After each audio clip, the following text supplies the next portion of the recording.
Math ultra 1.0 में आपका स्वागत है। ए कुमार सर द्वारा। हेलो गाइस, अक्सर एग्ज़ाम में पूछे जाने वाले चक्रवृद्धि ब्याज से रिलेटेड एक ऐसा क्वेश्चन होता है जिसमें साधारण ब्याज और चक्रवृद्धि ब्याज के बीच के अंतर के सवाल हर एक एग्ज़ाम में आता है। तो देखते हैं ये सवाल है हम किस तरीक़ा से लगाएं जिससे हमारे समय की बचत हो। ठीक है, जैसे कि 2 वर्ष के लिए 12% प्रति वर्ष की दर से x रुपये पर चक्रवृद्धि ब्याज और साधारण ब्याज के बीच का अंतर 18 रुपया है। तो x का मूल्य क्या है, मतलब इसमें हमें क्या पूछ रहा है, मूलधन पूछ रहा है कि मूलधन क्या था। ठीक है, तो ऐसे सवालों के लिए देखो, एक तो मेथड ये होता है सॉल्यूशन फर्स्ट, जो हमारी दर है बस इस दर बस का मतलब क्या है, 12% की भिन्न कितनी होती है, 4×3 = 12 यानी 3/25 कितनी होती है, 25। समय कितना है, 2 वर्ष है, तो बस हम क्या लगा देते हैं, घात 2 लगा देंगे, कितना हो गया 9, ये हो गया 625। ठीक है, ये हमेशा ध्यान रखना, ये SI और CI के अंतर को डिनोट करता है और ये हमेशा ध्यान रखना मूलधन को डिनोट करता है। ठीक है, अब देखो इसमें हमारा क्या दे रखा है, अंतर कितना 18 और यहाँ अंतर कितना है 9, तो 9 = 18, तो 1 बराबर एवरेज आ गया मेरा 2। तो हमें मूलधन पूछ रहा है, इसमें 2 का मल्टीप्लाई कर देंगे तो मेरा आंसर कितना हो जाएगा, 6 दूनी 12, 25 दूनी 50, 1250 आंसर। ठीक है, तो इस तरीक़ा के जो सवाल हैं तो हमेशा ये ध्यान रखना है इस तरीक़ा से। लेकिन ये जो मेथड है केवल ये 2 वर्ष के लिए ही वैसा है, बाकी बात 3 वर्ष 4 वर्ष अगर पूछ ले, अभी 4 वर्ष तक का नहीं पूछा है, लेकिन अगर पूछ ले 4-5 वर्ष का तो ये सारे मेथड खुद से हो जाते हैं। ठीक है, तो इसके लिए हम तुम्हें एक ऐसा मेथड बता रहे हैं जो चाहे 4 वर्ष का पूछे, 3 वर्ष का, 5 वर्ष का, किसी भी का पूछे, अंतर कितने भी वर्ष का क्यों ना हो। तो उसके लिए देखो सॉल्यूशन 2, देखो इसको क्या करेंगे, देखो साधारण ब्याज निकाल लेंगे 12% 2 वर्ष की। अब देखो साधारण ब्याज के लिए 12% और 2 वर्ष के लिए टोटल दर कितनी हो जाएगी, 12 दूनी 24% हो जाएगी, तो 24%। तो 24% का मतलब कितना हो गया, 4×6 = 24 यानी 6/25 यानी 25 बाई चीज 31 में। तो इसमें हमारी SI कितनी हो गई, 6। ठीक है, 6 यूनिट है। अब आ जाओ दर, अब क्या निकालें हम, चक्रवृद्धि ब्याज से। चक्रवृद्धि ब्याज से हमारी दर यही रहेगी 12%, CI से हमारी दर कितनी रहेगी 12%। तो 12% इवन 4×3 = 12 यानी 3/25 यानी 25 बाई चीज कितने में, 28 में। और हमेशा ध्यान रखना चक्रवृद्धि समय जितना भी हो वो यहाँ लगा देते हैं। अब इसका कितना हो गया 625 और ये कितना हो गया 28 का कितना हो जाएगा, 8×8 = 64 और 8 दूनी 16, 16 दूनी 32 और 6 38, 784। तो इसमें से अगर हम ब्याज देखें, चक्रवृद्धि ब्याज कितने बड़े, 784 में 625 घटा देंगे तो कितने बचे 9, 159, कितने बचे 159। अब हमेशा ये ध्यान रखना, अब हम ये हमारी क्या आ गई SI, क्या आ गई हमारी SI, चक्रवृद्धि ब्याज की यूनिट निकल आई। लेकिन यहाँ देखो, यहाँ मूलधन की यूनिट कितनी है 625। ठीक है, और यहाँ साधारण ब्याज वाले में मूलधन की यूनिट कितनी है 25, जबकि मूलधन कैसे बता रहा है समान, इसलिए समान करने के लिए अब यहाँ देखो, यहाँ कितना था 25, तो 25 गुणा किया गया, इसीलिए इसमें हम क्या कर देंगे 25 का मल्टीप्लाई कर देंगे, समान हो जाएंगे सारे मूलधन। ठीक है, तो अब यहाँ मल्टीप्लाई 25 से करेंगे तभी 625 होगा इसके बराबर, तो इसका मतलब साधारण ब्याज में ही 25 का मल्टीप्लाई कर दो, कितने हो गए 150। अब ये मेरा करेक्ट हो गया। अब देखो ये हमारा साधारण ब्याज का यूनिट है और ये चक्रवृद्धि ब्याज का यूनिट है, दोनों में अंतर कितना है 9 का, तो आता है 9 बराबर, और यहाँ सवाल में कितना है 18, तो 1 बराबर 2, 1 बराबर 2।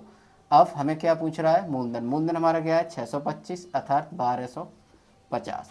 ये जो मेथड है चाहे 4 वर्ष का हो, चाहे 5 वर्ष का हो, कितने भी वर्ष का क्यों ना हो, कभी फेल नहीं होगा एवरेज सवाल के लिए। बाकी ये मेथड है सिर्फ 2 वर्ष के लिए, बाकी सब फुस हो जाती हैं 2 वर्ष बाद। ठीक है, तो ये हमेशा ध्यान रखना मास्टर सॉल्यूशन है, कभी फेल नहीं हो सकता है। अब जैसे ये आ जाओ, तो ऐसे अगर हम ऐसे करते हैं तो इसका कितना हो जाए 2, इसमें भी क्या है 2 वर्ष का है, कितना है 2 वर्ष का है। तो 5% की भिन्न कितनी हो गई 20, 1/20, ठीक है। अब ये समय कितना है 2 वर्ष, तो 2 घात कर देंगे, ठीक है। तो 1/400। तो अब यहाँ देखो अंतर कितना है 25 और यहाँ अंतर कितना है 1, तो यानी 1 बराबर 25, मूलधन पूछ रहा है 25 चौक 100, यानी 400 गुणा 25, तो कितना हो गया, यानी 25 चौक 100, ठीक है। तो इसमें मेरा कौन सा ऑप्शन है,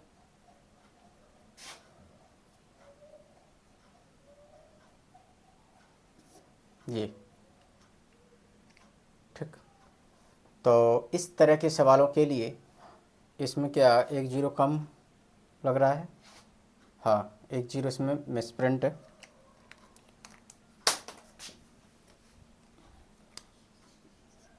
ठीक। तो इस सवाल को भी कोशिश करना है केवल इस मेथड को अप्लाई करना, कोई भी अंतर आ जाए साधारण ब्याज का, चाहे 3 वर्ष का 2 वर्ष के लिए, सब पे काम करेगा। किसी धन का 4 वर्ष का चक्रवृद्धि ब्याज और साधारण ब्याज में अंतर 684 रुपया है, यदि ब्याज की वार्षिक दर 20% है तो वह धन क्या है। तो इस तरह सवाल को हम कुछ ही सेकंड में सॉल्व कर सकते हैं अगर हमारा मेथड सही है। तो देखें कैसे से कितनी जल्दी लगा सकते हैं। देखो हमेशा कोई भी परसेंटेज रिलेटेड कोई भी चैप्टर हो, ठीक है, चाहे चक्रवृद्धि ब्याज हो, लॉस एंड प्रॉफिट हो, हमेशा हम फोकस करते हैं ओनली दर पर, ठीक है। तो दर कितनी है 20%। अब यहाँ ये ध्यान रखना, इसका कोई भी सवाल होगा, यहाँ देखो साधारण ब्याज, वो चक्रवृद्धि ब्याज और साधारण ब्याज, इन दोनों में डिफरेंस। तो हम क्या करेंगे, पहले तो हम इसका क्या निकालेंगे, साधारण ब्याज। देखो 4 वर्ष का साधारण ब्याज टोटल परसेंट दर कितनी हुई 20 चौक 80, 80% हो जाएगी।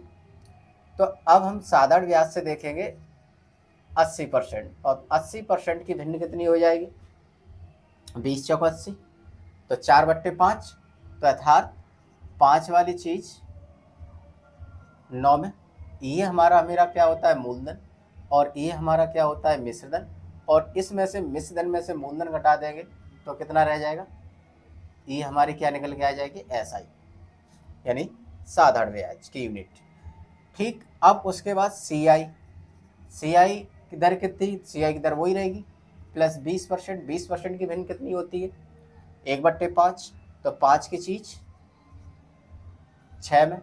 अब ये जो समय है वो क्या है 4 वर्ष, जबकि हमेशा ध्यान रखना साधारण ब्याज में समय का मल्टीप्लाई होता है दर के संग, और हमेशा जो चक्रवृद्धि ब्याज वाला होता है उसमें जो समय आता है हमेशा पावर यानी घात के रूप में आता है, तो इसीलिए इसमें हम घात के रूप में लिख देंगे 4 और ये 4, ठीक है। अब हम क्या करेंगे, 5/4 का वैल्यू कितनी है 625, और 4/घात वो 6/4 यानी 36, 36 का स्क्वायर 1296, ठीक है। हमारा ये कितना हो गया 1296 स्क्वायर। हमें कम से कम अगर कंपटीशन में फाइट करना है तो कम से कम 100 प्लस स्क्वायर याद होने चाहिए, ठीक है। 1296, अब ये हमारा मूलधन है और ये हमारा मिश्रधन है, इसमें से ये डिफरेंस करेंगे तो हमारा कितना बचेगा, 1296 में से 125 घटा दो, यानी 125 1 7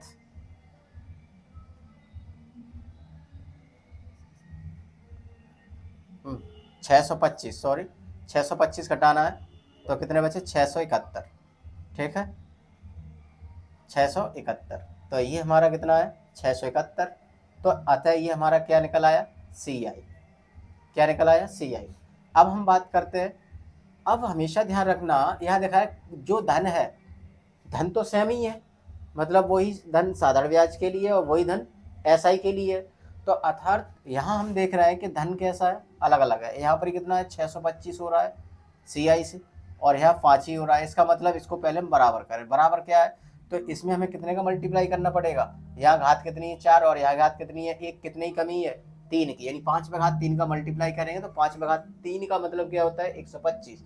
तो हमें इससे कोई मतलब नहीं, इसमें मल्टीप्लाई करने से हम डायरेक्ट यहाँ कर देंगे 125, क्योंकि पूरे में 125 से गुणा किया जाएगा। तो हमें मेन मकसद हमें किससे चाहिए, साधारण ब्याज से और चक्रवृद्धि ब्याज। अब ये क्या है, अब ये धन दोनों क्या है, सेम हो गए। तो अब हम क्या करेंगे, इसका मल्टीप्लाई करेंगे 125 का, तो कितना हो जाएगा 4 पंजे 20, ठीक है, हासिल लागी 2, 4 दूनी 8 और 2 10, हासिल लागी 1, 4 1 4 और 1 500, कितना हो गया 500। अब जैसा सवाल कह रहा है बस हम वैसा कर देंगे। वो कह रहा है कि साधारण ब्याज चक्रवृद्धि ब्याज साधारण ब्याज के बीच का जो अंतर है, तो आता है CI और SI के बीच का अंतर कितना दे रखा है 684, और हम इन दोनों के बीच का अंतर कितना है, बस डिफरेंस कर दो, 671 डिफरेंस 500 बराबर 684। इन दोनों में अंतर कितना है 171, और यहाँ कितना है 684। तो 17 चौक 68 यानी 4 बार कट गया। तो अतः एवरेज हमारा कितना आ गया 1 बराबर 4। हमें क्या पूछ रहा है, मूलधन, मूलधन की यूनिट क्या है ये। तो अतः P बराबर हमारा कितना आ गया 625 गुणा 4, तो ये हमारा कितना आ जाएगा 2500। तो हमारा कौन सा ऑप्शन सही है, C ऑप्शन सही है, ठीक है। तो इसी तरीक़ा से ये जो मेथड ऐसा है, मास्टर सॉल्यूशन है। कोई भी साधारण ब्याज और चक्र ब्याज का कोई भी सवाल होगा, इस मेथड से तुम्हारा कोई सवाल नहीं हटेगा, चाहे 2 वर्ष का हो, चाहे 3 वर्ष का हो, चाहे 5 वर्ष का, 6 वर्ष, 7 8 वर्ष, कोई, तुम्हें सिर्फ ये मेथड्स बस ध्यान रखो। कोई भी अंतर का सवाल होगा साधारण ब्याज और CI का कोई भी, तो हम नहीं अटक सकते। स्पीड बहुत अच्छी होगी। ये तो हमने इतना टाइम तुम्हें समझाने में लिया है, अगर ये तुम खुद करोगे तो ये माइंडिंग सॉल्यूशन हो जाएगा। कैसे माइंडिंग सॉल्यूशन हो जाए, देखो हमें ये पता है कि साधारण ब्याज से कितनी 4। अब यहाँ पर ही देखो चक्रवृद्धि ब्याज में हमें क्या है 5, 5/4 मतलब कितने का 625 बैठ रहा है, जबकि वहाँ साधारण ब्याज में 5, तो मतलब हमें क्या है इसमें 125 का गुणा करना पड़ेगा, 125 चौक 500 होते हैं, ठीक है। और 671 इन दोनों का डिफरेंस 671, इन दोनों में डिफरेंस कितना आएगा 171, 171 बराबर 684, ठीक है। तो इस तरह के सवालों को हमेशा कोई भी सवाल आएगा चक्रवृद्धि ब्याज साधारण ब्याज का, इससे तुम्हारा सवाल अटक नहीं सकता है, ठीक है। मिलते हैं नेक्स्ट वीडियो में। चैनल को ज़्यादा से ज़्यादा शेयर करें, सब्सक्राइब करें और ज़्यादा से ज़्यादा कमेंट करें।